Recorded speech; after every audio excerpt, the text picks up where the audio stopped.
So I've been wanting to do a video for some time now about something called Japa meditation. Maybe you've heard of it before. So Japa meditation is basically the process of, it's a technique where you chant mantra along a mala. So you normally chant it 108 times and there's so many cycles that you can do of that. So I have been practicing Japa recently actually, and it came to me that I feel like it's like the mental toothbrush that we need. And it made me put this kind of analogy next to how we brush our teeth and how we clean our mouths out every morning.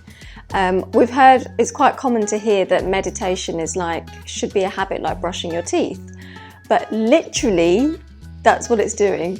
So if we think about why we brush our teeth, we don't want to build up of the food that we ate previous meal or the day before.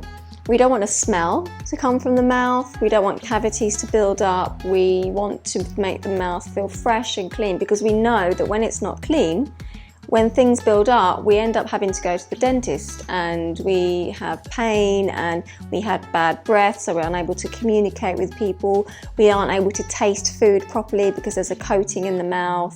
There's toxins left in there. So that's why we brush our teeth. If we don't brush our teeth, we know what's going to happen. And if we don't fix our teeth, if we don't go to the dentist and get it corrected, it builds up and up and up. And then eventually it leads to something quite severe. And then we're in agony. And then we go to the dentist, and the dentist sometimes has to pull the whole tooth out because it's become so troublesome. So this is interesting because when we think about something like Japa meditation, for me it's a bit like a mental toothbrush. It's a bit like cleaning the mind. That's how we clean out our mouths.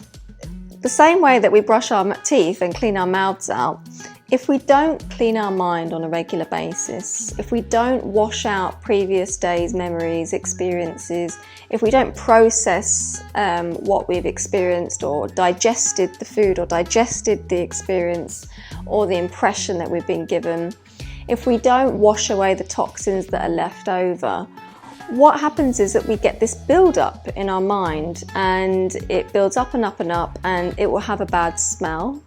Well, metaphorically, it will have a bad smell, so you can always tell when someone's not quite there and their mind is somewhere else. It shows that there's a lot of things in the way from them being present in the moment. If we leave the mind unclean for a long time, things are going to build up and they're going to become toxic and stagnant. And we can start to probably see this as distress of the mind. So maybe we might start to feel anxious or depressed or confused, or there's a recurring negative thought pattern that keeps coming back. It's like this unprocessed stuff that's left in the mind. And then what happens is if we leave that stuff and we don't get it tended to, it doesn't clean out, it stays in there and it becomes a really big problem, and we end up having to reach out for help from some medical or service or something to help us with our mind. Sometimes you can go down the route of medication or maybe do counselling therapy to speak it out. But ultimately, the person that you're going to for help cannot extract your mind for you. So they cannot take away your problems. It's something that you have to do yourself. So it's not as easy as having a toothache, unfortunately, even though a toothache is really bad. And so is stuff to do with the mind.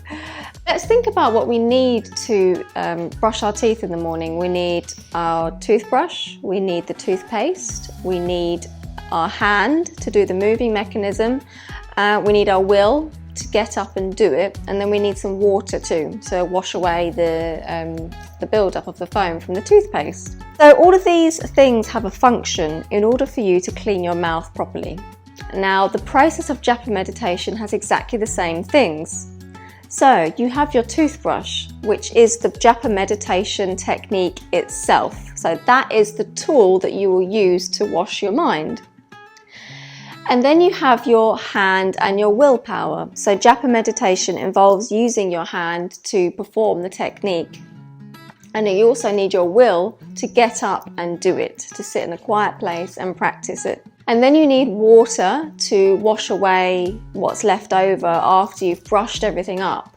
So in the Japa meditation, when you repeat the mantra, you're it's almost like you're cleansing the mind and you're bringing things up.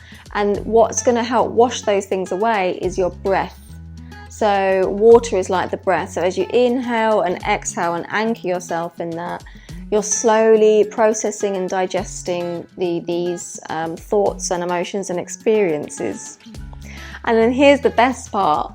What's the toothpaste? So what's the cleaning substance? What's actually going to clean the mind? What's going to purify it?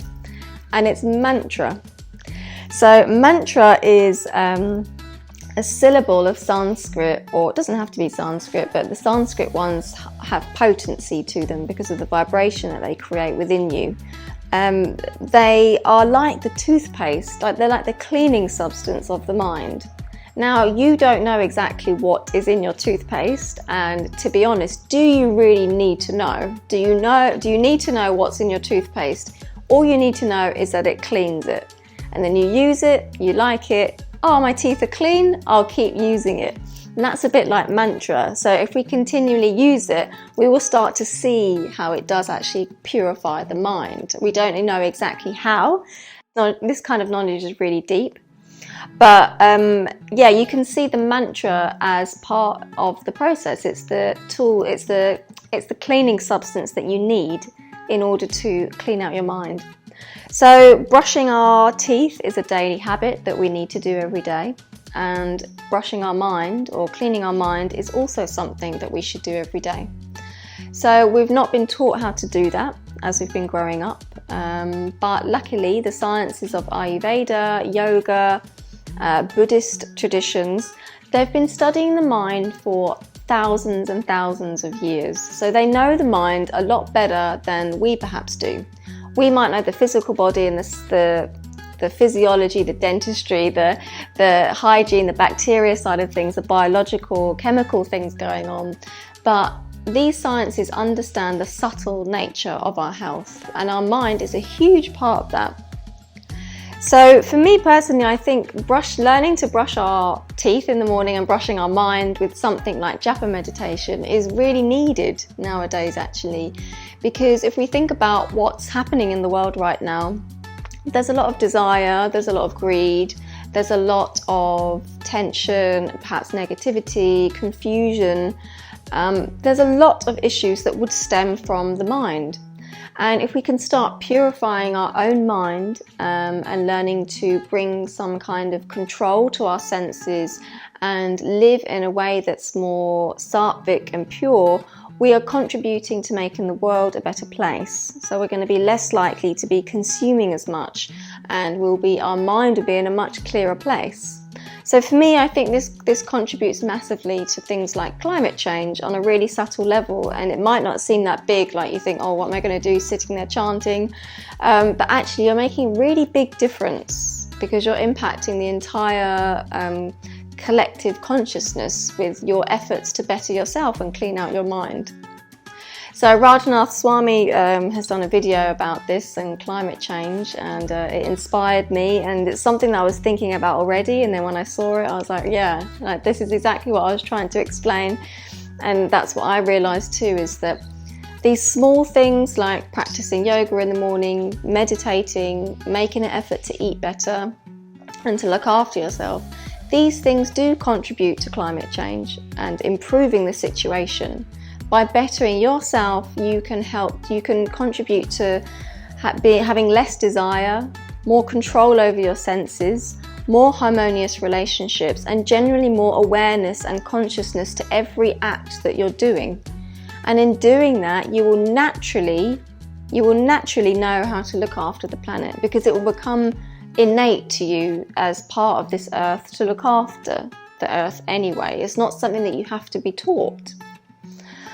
So I hope that maybe that has inspired you to perhaps take up Japa meditation yourself. I can't go into the technique exactly right now, but perhaps you can look up online how to do it, or ask a teacher that may be well skilled in knowing how to explain how to do it. Do take up something like meditation if it interests you. It does have a really big impact on the world and everyone around you.